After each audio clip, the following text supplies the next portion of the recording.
పిల్ల నీ చెయ్యి పట్టాలని నల్లని సీకట్లో ఒకదాన్నే కూసున్న దిక్కులేని పచ్చినయ్యి బావా నువ్వెప్పుడొస్తావని ఏళ్ళైపోతుండే పిల్ల ఎన్నెలొచ్చింది మన బతుకులా ఏలైపోతుండే పిల్ల ఏలు వట్టంగా వస్తున్నాయా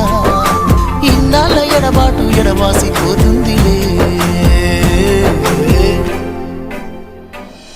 ఈ సీనయ్య గుంటున్నదే సినదారా నీ కోసము ఈ దూరాన్ని చెరుపుతూ తీరాల తెగిరింది అందాల ఈ మానము